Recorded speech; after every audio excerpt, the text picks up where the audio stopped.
It's the 90th year of the Royal Canadian Air Force. It actually started in England in 1914 with a single airplane that never flew.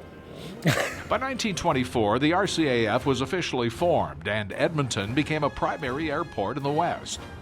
And imagine, when the RCAF started in 1924, they were based out of High River, Alberta, and up in Grand Prairie, and they flew things like forestry patrols, search missions, fur patrols. By World War II, Edmonton's Blatchford Field was an RCAF hub. And if you can imagine, in 1939, Canada only had 5 air bases across the country.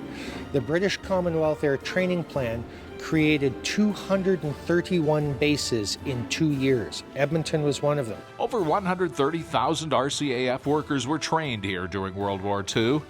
The Alberta Aviation Museum contains excellent reproductions of important aircraft from that era. So, Tom, this is a Mitchell bomber from World War II, right? It's a B-25 North American Mitchell. Yeah. This one is configured as it was used in the 1950s by 418 City of Edmonton Squadron that operated right out of this hangar. Yeah, so it had gunners and carried bombs. Yes, it did. How much horsepower would these produce? They're 1,800 horsepower a side.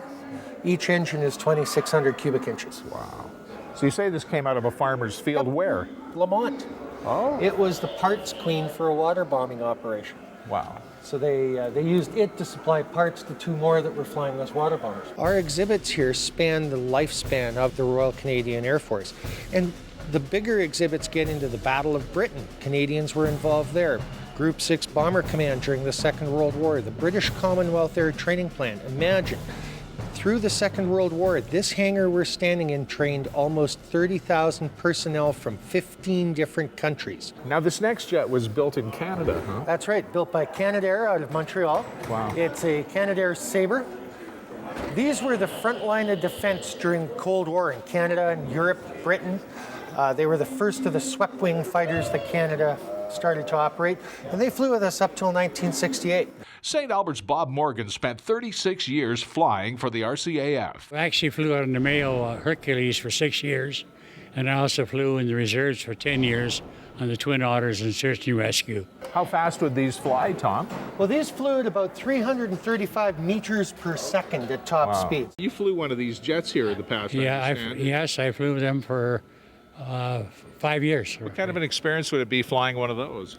When you're a young kid, excellent. When you had no experience and no brains. The Royal Canadian Air Force has flown humanitarian and aid missions since the 1950s that have gone into every continent, every major disaster, and every major conflict. A huge contribution that never fires a shot and never gets any press. Better visit the Alberta Aviation Museum for more on 90 years of the RCAF and Edmonton. For Go Edmonton, I'm Tim Dancy.